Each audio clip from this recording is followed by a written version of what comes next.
Good morning बच्चों, कैसे हैं आप सब लोग। हमने पुरानी वीडियो में नई पाठ्य पुस्तक वीणा का पाठ 1 सीखो पढ़ा था और बहुत अच्छे से उसको समझा भी था। इस वीडियो में हम कविता सीखो के शब्दार्थ करेंगे और उसके पाठ के प्रश्नोत्तर करेंगे। तो आगे बढ़ते हैं। पहले इसके कवि देख लेते हैं। इसके कवि कौन थे। हमने पढ़ा था श्री श्रीनाथ सिंह। और इस पाठ से हमें क्या शिक्षा मिलती थी। ये कविता हमें प्रकृति की चीज़ों से कुछ न कुछ सीखने की प्रेरणा देती है और हमारे जीवन में प्रकृति के महत्व को बताती है। तो ये जो श्रीनाथ सिंह हैं कवि, ये बहुत ही अच्छे साहित्यकार हैं, बहुत ही अच्छे लेखक हैं। साहित्यकार वो होते हैं जो कविता लिखते हैं। तो इनका जन्म हुआ था 1 अक्टूबर 1901 को मानपुर ज़िला इलाहाबाद में। इसके शब्दार्थ देखते हैं। तो कविता को याद कीजिए, उसके ऊपर उसके अंदर के जो कठिन शब्द होंगे उनके सबके अर्थ हम लोग आज पढ़ेंगे। तो शुरू करते हैं। फूलों से नित हंसना सीखो, भौरों से नित गाना, तरु की झुकी डालियों से नित सीखो शीश झुकाना। तो नित का अर्थ होता है सदैव, रोज़, प्रतिदिन या हर दिन। तरु का अर्थ होता है वृक्ष या पेड़। डालियाँ जो पेड़ की टहनियाँ होती हैं जिस पे फल लगते हैं उनको हम डालियाँ भी बोलते हैं। शीश का अर्थ होता है सिर। सीख हवा के झोंकों से लो कोमल भाव बहाना। हवा के झोंके, झोंके मतलब होता है हवा का बहाव। कोमल होता है निर्मल या सॉफ्ट बोलते हैं हम उसको। भाव होते हैं हमारे मन के विचार। दूध तथा पानी से सीखो मिलना और मिलाना। इसमें कोई भी मुश्किल शब्द नहीं है, कठिन शब्द नहीं है। आगे देखते हैं। सूरज की किरणों से सीखो जगना और जगाना। सूरज मतलब सूर्य। लता और पेड़ों से सीखो सबको गले लगाना। लता, लता हम लोगों ने पुराने वीडियो में देखा था, बहुत अच्छे से समझा भी था लता क्या होता है। फिर से मैं आपको एक बार बता देती हूँ। लता होता है वो पेड़ जिसका जो तना होता है बहुत कमज़ोर होता है और इसको हम बेल भी कहते हैं। दीपक से सीखो जितना हो सके अंधेरा हरना। दीपक का अर्थ होता है दिया। अंधेरा हरना, हरना मतलब होता है दूर करना। पृथ्वी से सीखो प्राणी की सच्ची सेवा करना। पृथ्वी मतलब होता है धरती। प्राणी जो धरती पे जितने भी जीव रहते हैं, लोग रहते हैं, उनको हम सबको प्राणी बोलते हैं। उसमें पशु पक्षी, लोग, मनुष्य सब आ जाता है। जलधारा से सीखो आगे जीवन पथ में बढ़ना। जलधारा मतलब जल का बहाव। जीवन मतलब होता है ज़िंदगी। पथ मतलब होता है राह, रास्ता, मार्ग। और धुएं से सीखो हरदम ऊंचे ही पर चढ़ना। हरदम का मतलब होता है हमेशा। तो ये थे इस पाठ के शब्दार्थ। आगे देखते हैं प्रश्नोत्तर। तो सबसे पहले बातचीत के लिए में सबसे पहला प्रश्न आता है, आपको इस चित्र में क्या क्या दिखाई दे रहा है। तो ये देखिए हमें एक चित्र दिया गया है जिसमें बहुत सारी चीज़ें दिखाई दे रही हैं। तो हम इसका उत्तर इस प्रकार लिखेंगे। हमें इस चित्र में निम्न चीज़ें निम्न मतलब नीचे दी गई चीज़ें, निम्न चीज़ें दिखाई दे रही हैं। सूरज, नदी, पहाड़, पहाड़ को हम पर्वत भी लिख सकते हैं, पहाड़ भी लिख सकते हैं, दोनों ही सही है। पक्षी, पेड़, फल, फूल, पत्थर, देखिए छोटे छोटे पत्थर दिए गए हैं, पत्थर और झाड़ी, ये हमें यहाँ पर दिखाई दे रहा है। हम इसमें बादल भी लिख सकते हैं, बादल भी हमें दिखाई दे रहे हैं। तो बादल, पक्षी, पेड़, सूरज, पत्थर, झाड़ी, पर्वत, नदी, फूल और फल दिखाई दे रहे हैं। सेकंड क्वेश्चन आता है, इनमें से कौन कौन सी वस्तुएं आप प्रतिदिन देखते हैं। प्रतिदिन मतलब होता है रोज़। आप इनमें से कौन सी वस्तुएं रोज़ देखते हैं। आप जो जो चीज़ें इनमें से रोज़ देखते हैं आप वो चीज़ें अपने उत्तर में लिख सकते हैं। तो अगर आप नदी किनारे रहते हो तो आप नदी भी लिख सकते हो। पहाड़ों के ऊपर रहते हो, पहाड़ों के पास रहते हो, आपको रोज़ पहाड़ दिखते हैं तो आप पहाड़ भी लिख सकते हो।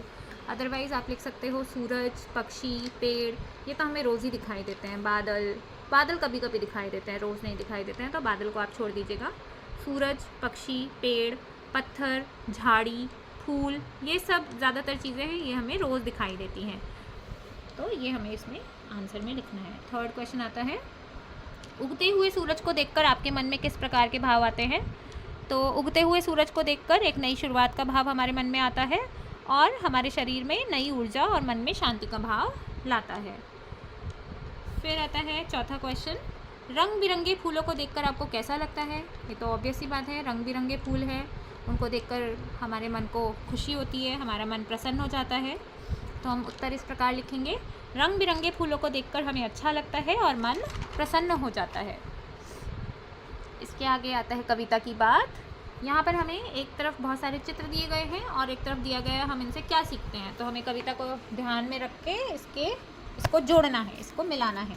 तो एक तरफ सबसे पहले देखिए यहाँ पर हमें सूरज दिया गया है और दूसरी तरफ दिए गए हैं हंसना, जीवन में सदैव आगे बढ़ना, जगना और जगाना, अंधेरा दूर करना, गीत गाना, शीश झुकाना। तो सूरज से हम क्या सीखते हैं? इनमें से हम सूरज से सीखते हैं जगना और जगाना। तो आप सूरज को जगना और जगाना से मिला दीजिए। ऐसे ही फूलों को हंसना, फूलों से हम हंसना सीखते हैं तो हंसना से मिला दीजिए।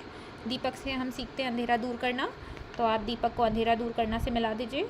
ये जो आपको कीड़ा दिखाई दे रहा है इसको कहते हैं भौरा, भौरों से हम गीत गाना सीखते हैं तो इसको गीत गाना से मिला दीजिए। ये पेड़ है, पेड़ की देखिए नीचे डालियों को झुका रखा है तो झुकी डालियों से, तरु की झुकी डालियों से हम शीश झुकाना सीखते हैं तो इसको शीश झुकाना से मिला दीजिए। फिर नीचे पानी, बहता हुआ पानी दिखाई दे रहा है नदी जैसा, इसको बोलते हैं जलधारा। तो जलधारा से हम जीवन में आगे बढ़ना सीखते हैं तो जीवन में सदैव आगे बढ़ना, इससे आप इसको मिला सकते हैं। अगला क्वेश्चन आता है, कविता में किससे सीखने की बात आपको सबसे अच्छी लगी? उसका चित्र बनाइए और नाम लिखिए। यहाँ पर आप इसमें कविता में से कोई भी 2 चीज़ें जो आपको अच्छी लगी आप उनके चित्र यहाँ पर बना सकते हैं। तो मैंने यहाँ पर सूरज का चित्र बनाया है और नीचे लिखा है सूरज, और दीपक का चित्र बनाया है, नीचे लिखा है दीपक। तो आप कोई भी 2 चीज़ें इसमें बना सकते हैं। आगे देखते हैं, पढ़िए और बताइए कि यह भाव कविता की किस पंक्ति में आया है। यहाँ पर हमें मीनिंग दिया गया है और हमें कविता की पंक्ति लिखनी है। तो यहाँ पर तो पहला क्वेश्चन है, पेड़ों की झुकी डालियों से हमें यह सीखना है कि हमें हमेशा विनम्र रहना चाहिए। ये हमें मीनिंग दिया है। ये हमें कौन सी पंक्ति में सीखने को मिला? हमें कविता की इस पंक्ति में सीखने को मिला। देखिए, तरु की झुकी डालियों से नित सीखो शीश झुकाना, इस पंक्ति से हमने ये सीखा। दूसरा आता है, हवा के झोंकों से हमें सीखना है कि हम हमेशा कुछ ना कुछ काम करते रहें। तो ये कौन सी पंक्ति में आया है? सीख हवा के झोंकों से लो कोमल भाव बहाना, ये इन पंक्तियों में आया है। नदी नहर से हमें सीखना है कि जीवन आगे बढ़ने का नाम है और हमें आगे बढ़ते रहना चाहिए। तो ये कौन सी पंक्तियों से हमने सीखा? जलधारा से सीखो आगे जीवन पथ में बढ़ना। आगे देखते हैं, कविता से आगे सूरज से जगना और जगाना सीखने की बात कही गई है।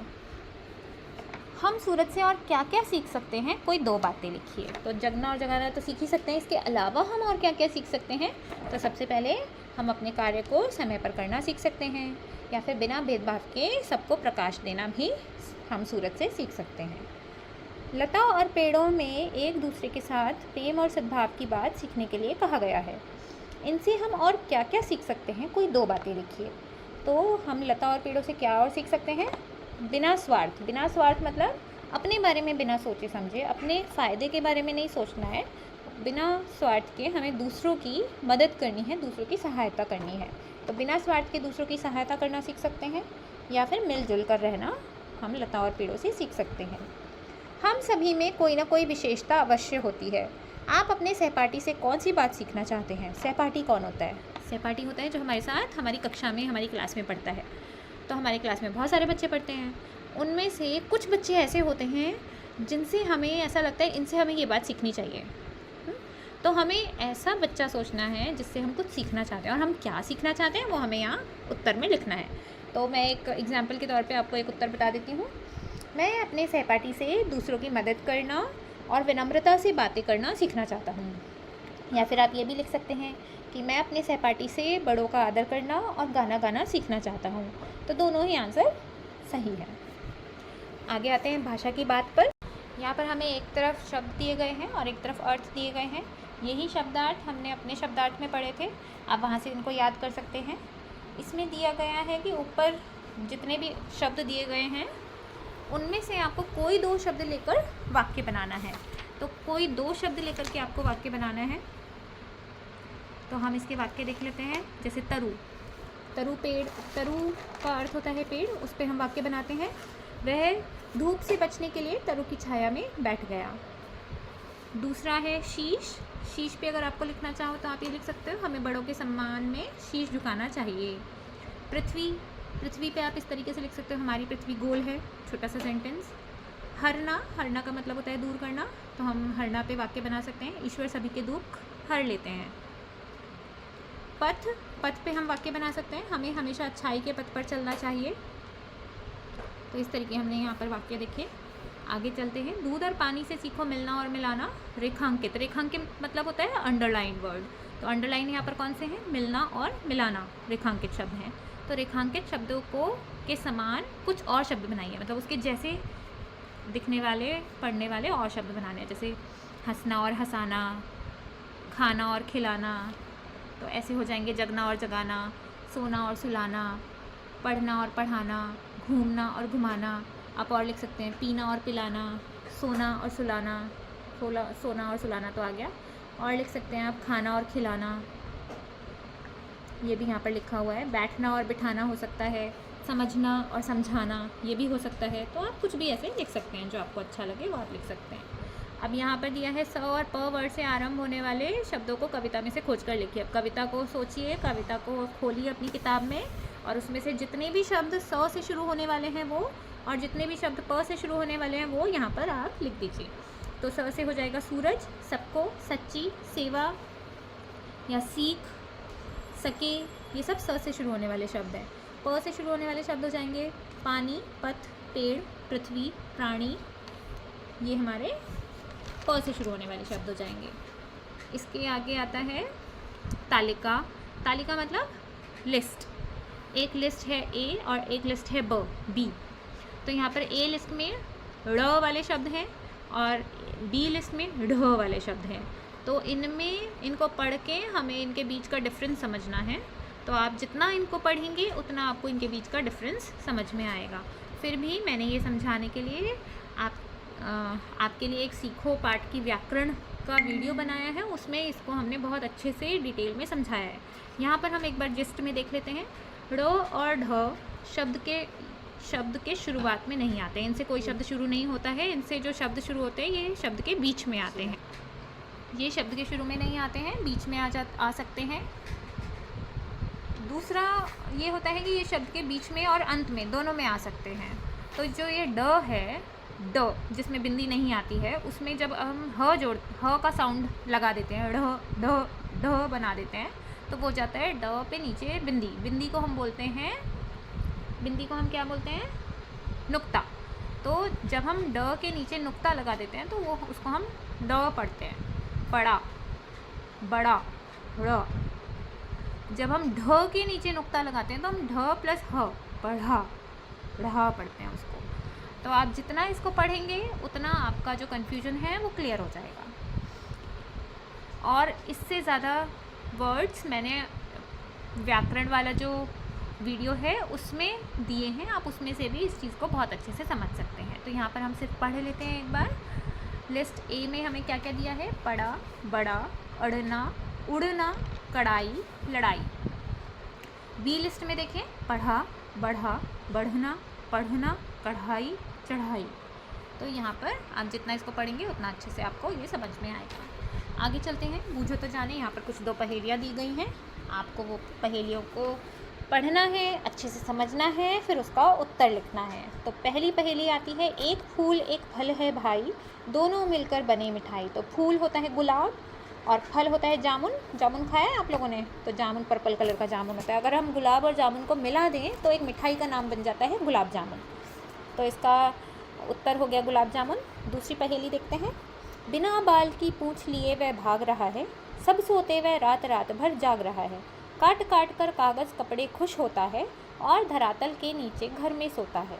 तो बिना बाल की पूँछ लिए वह भाग रहा है, मतलब उसकी पूँछ होती है लेकिन पूँछ में बाल नहीं होते हैं। और जब सब सो जाते हैं तब वो रात को जगता है और जग के क्या करता है? सारे कागज़ कपड़े सब कुतर देता है, काट देता है। और काटने के बाद बड़ा खुश हो जाता है और हमेशा वो मिट्टी में होल बना करके मिट्टी के अंदर जा कर के सोता है। तो धरती के नीचे होल बना के सोता है। तो ऐसा कौन सा जीव है?